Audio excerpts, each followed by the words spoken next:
Hello and welcome to my channel. I'm Tiffany, a retired librarian turned homeschool mom. And in this video we're going to look at something I normally don't touch on, but partially because I'm not particularly fond of Disney, because it's evil, and Disney, because Disney. And they've done some very, very interesting, horrible things. Some of them are related to not this film that I'm going to be talking about, but it's horrible live action remake. Yeah, that's the other horrible thing they're talking about. But because this is February and we're celebrating not only African History Month, but also the Lunar New Year, we're going to look at one of my favorite and the last Disney film I saw in theaters, the animation of Mulan. I will briefly touch on what I've heard about the live action mess that they made, besides the film being a mess. You know, the whole you're profiting kind of from slavery and the Chinese government destroying a Muslim minority. So it's on top of that, that film's very, very bad. I will link to another channel by a Chinese Canadian science fiction author who literally started a YouTube channel to complain about the live action. She is Chinese, so she explains the heck of a lot better than I can. She also talks about why she loves the animation despite the fact that it's not really all that accurate.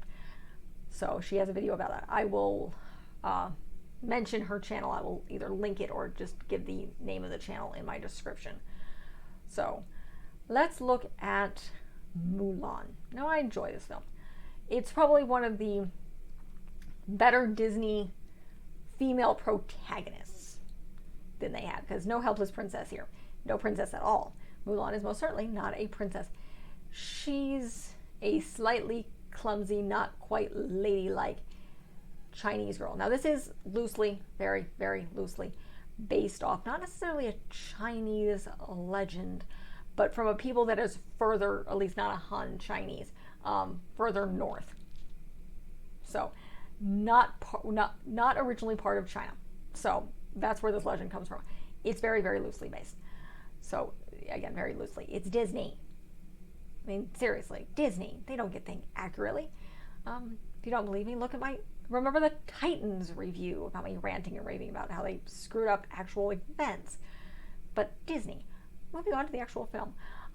As a fictional piece, not looking at historical accuracy, and I'm not Chinese, so I can't say to that. I can pay a little bit of what I remember from this other science fiction author's review, but again, not Chinese. So let's look at the story. Again, Mulan is an extremely powerful protagonist because she wins the day on strength and cunning and her intelligence. So if you're not familiar with the original, again, the animation here, Mulan is clumsy. She's not ladylike. It starts off with her talking with her father, how she needs to. She's the only child, and she's a girl, so she has to marry well. And she is late for getting ready for her meeting with the matchmaker. And she's trying to write things on her hand. They're trying to get her ready, and she's just kind of clumsy. And she fails spectacularly. And very, very badly. And then it kind of does a segue into one of my favorite songs, which is actually a Christina Aguilera song. Basically saying, it's like, who am I? I'm looking in a mirror, and I don't see who I am. And the world cannot see me for who I truly am, which is very, very poignant, and stretches to a lot of, kind of appeal to a lot of different people, myself included, particularly young kids, teenagers. It's like, who are we? And we hide a part of ourselves from the world. And that is Mulan's story. And then what happens is they use the Huns, again, not historically accurate whatsoever, but moving on, are coming. They're attacking the Great Wall, and her father, being the only male of the family, is basically being conscripted. And Mulan says, but he's too old, and that's when her father gets mad at her. It's like, you stepped over your spot. You're female, you're not supposed to speak in public, essentially.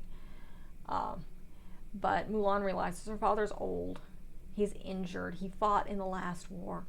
So she cuts her hair, which apparently they do not do because their hair and themselves belong to their parents, so they would never cut their hair.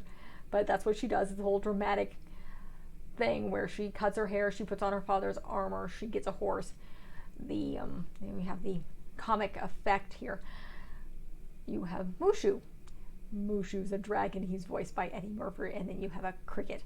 And the ancients send this very irritating little red dragon along with Mulan to help her. So she takes her very interesting horse who has a personality, a lucky cricket, a irritating little red dragon, again voiced by Eddie Murphy, and goes off to the camp where she has to pretend to be a man.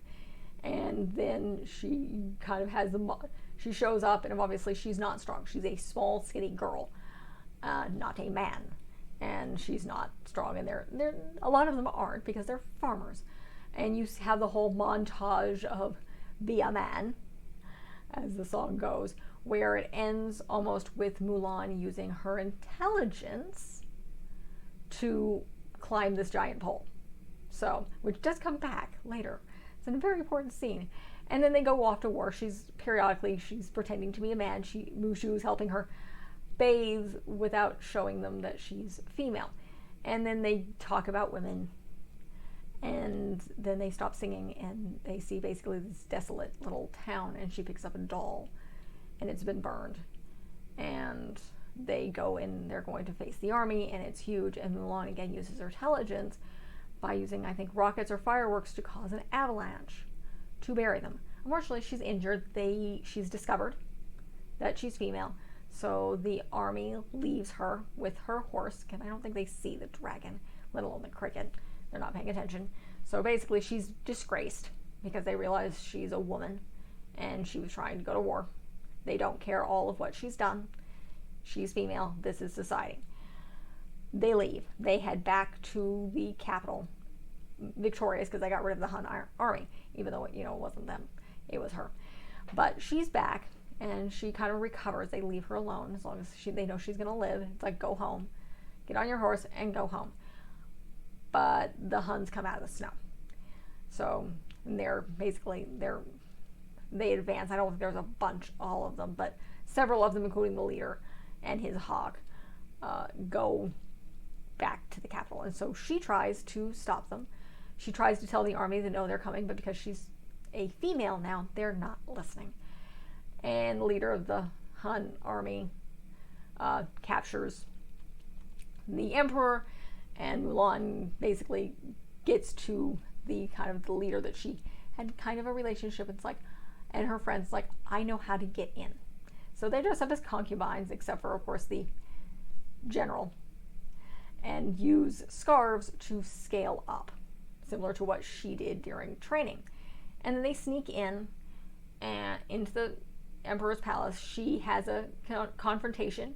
Again, she uses her agility and her intelligence to win the day, along with, comic relief from Mushu. And she destroys the Hun, frees the emperor, and he's like, okay, you have the whole big ceremony. It's like, you've saved my life. What can I do for you? I can have you as one of my advisors. She's like, I just want to go home. And so she goes home to her father, and it shows her, he's missed her. She's sitting with him, and then our general shows up, and she's like, what on earth are you doing here? And then she politely asks him, it's like, can you stay for dinner? And then, of course, you probably have one of the funniest lines in the film, which is from the grandmother who's saying in the bathroom, it's like, can you stay forever? Which is just absolutely, utterly hilarious. So I like this film. I saw this with my sister in theaters the summer we moved. So I was 14 years old. My sister was 16. We moved in May to the Southwest from Hawaii, which is where I grew up.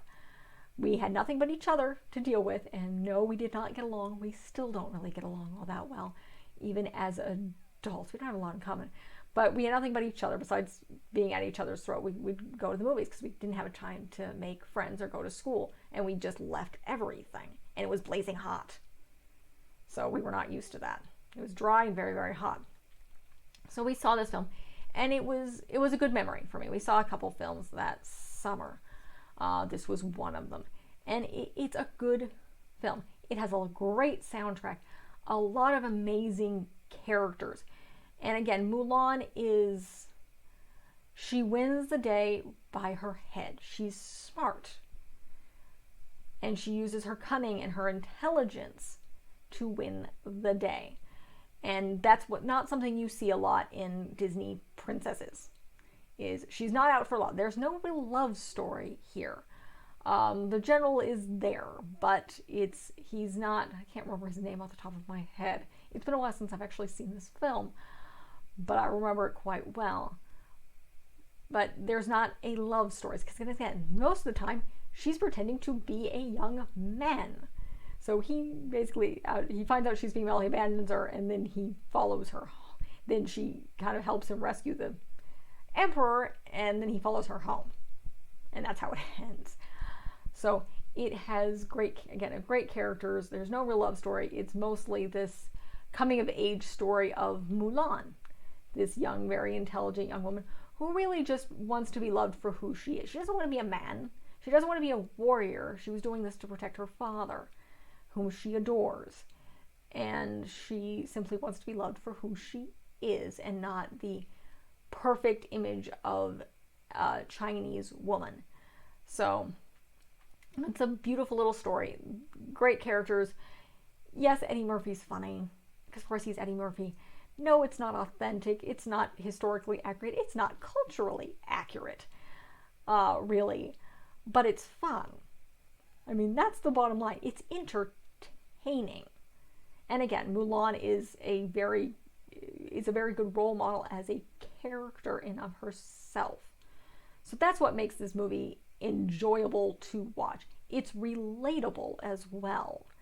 I mean, you have a young girl who's trying to fit into a society where she just doesn't quite fit and trying to find her place. And it ends with she saves the day and people kind of accept her and she goes home. Because that's where she has people who love her. Her parents don't hate her. They love her, but society is not friendly to intelligent, witty, not quite so poised or silent women in this society. So it's a coming of age story. So of being accepted, which is not, you don't get a lot of that in Disney. But again, it does, however, follow the Disney formula, which there is another channel who looks and explains the Disney musicals a little bit better. I'll kind of give you some information. I'll try to find out and put in the description who this is. He does music stuff. He does strictly music stuff, a lot of musical explanation stuff, and stuff that is very, very advanced when it comes to musicals or music in general. So, but basically, the good Disney musicals are based off actual musicals. They have the same formula where you set up the world. You have an I Am song where you find, which is essentially, I think, you set up the world, you set up the plot through song. And that's how this works. It works similar to the way, I think Alan Menken is the name of the man. He was a gay man who basically brought Disney out of a rut with things like The Little Mermaid. And he did briefly work on, before he died, The Lion King, I believe. But he set up that formula as well. I think his big work was Beauty and the Beast. So, and I believe that won an Academy Award for, I think, Best Film, because it works. And it works well. And Mulan follows that formula, which is one of the other reasons it works and where the music is strategically placed. So, and that, of course, is where that live action mess falls apart. There's no music. You don't, from what I've been able to get from some of the other reviewers who've talked about it, Mulan has Chi. Now, I'm not Asian. I'm also, however, not stupid. Apparently, people in Disney are. If you are at all familiar with anything like yoga, Tai Chi, even, why on earth can I think of it? Any sort of Asian medicine at all. And just kind of, it's a part of culture. Even karate has it. Chi is life force. It's not special. Everybody has chi. It's what pressure points and various other chakra things are based on. They make Mulan magical in the live action mess. They also add a sorceress, which from what I've been able to gather doesn't exist in Chinese folklore. They have shapeshifters, but apparently not witches. So that makes no sense. And then they just make it boring. She's magical. You see her magical from the beginning. She doesn't win the day by her brain. She makes it because she's all powerful. And again, they cut out all the music and things. So they cut out her character. And essentially, she's boring. There's in trying to make it authentic, they make it boring. And apparently this film, not only did it insult Americans, didn't like it. The Chinese didn't like it because Disney was trying to pander to too many people and didn't know what the heck they were doing because they're Disney. And they're good at making money, but this one kind of fell flat. On top of that, it was a COVID-19 pandemic, so it really wasn't shown in theaters anywhere. Possibly, thank God, because it was, from what I can tell, it was bad.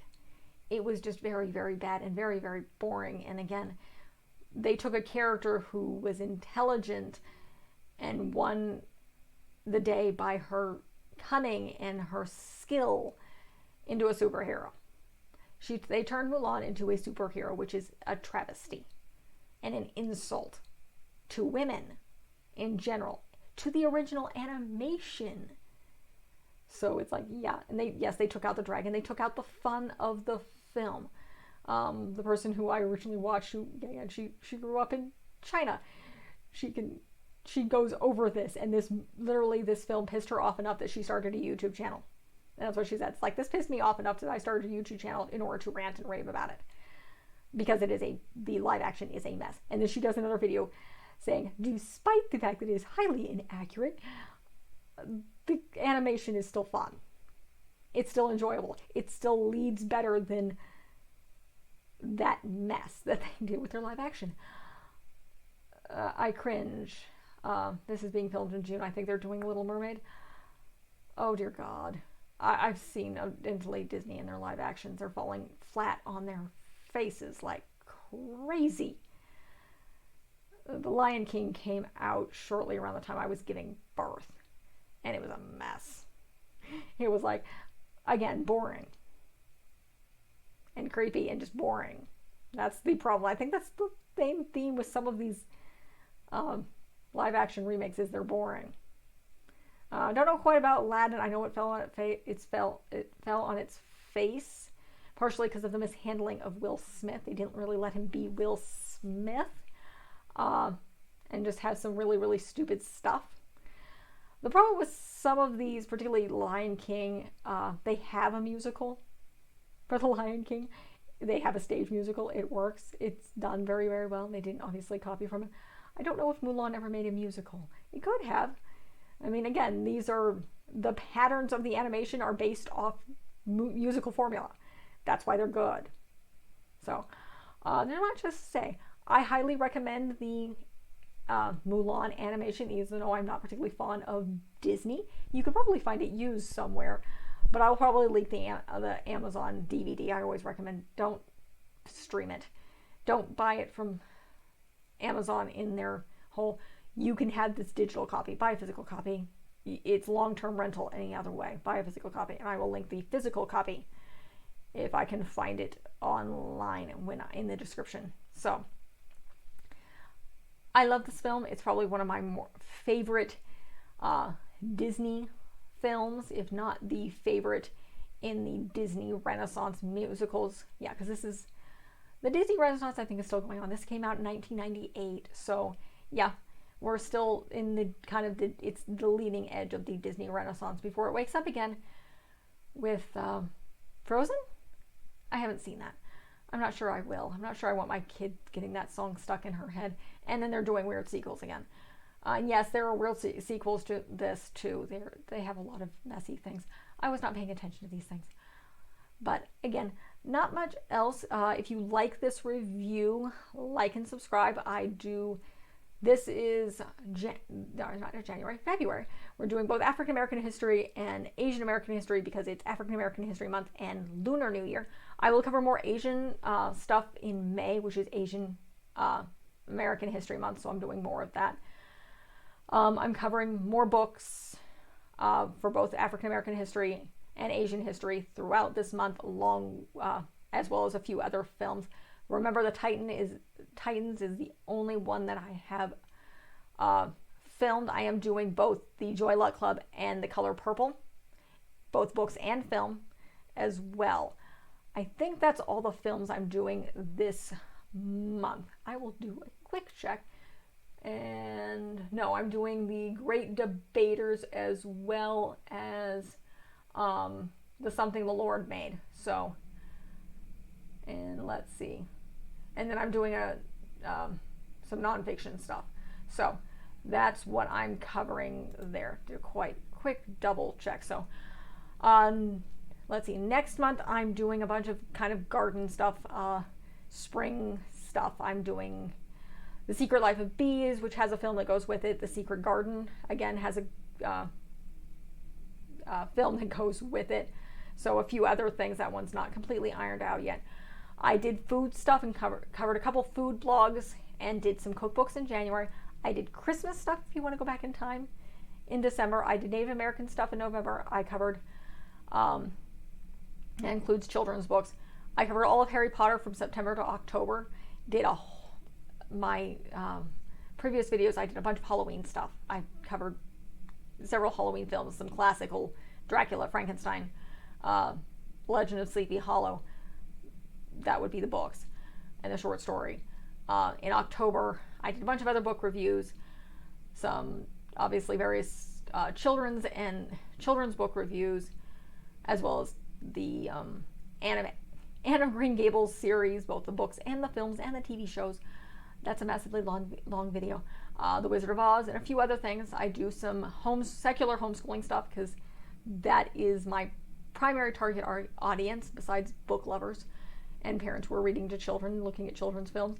So I have a few videos on that. I also have some kids travel videos, so that's more advice stuff. And I have more to come. So if you like what you see, like and subscribe. Thank you.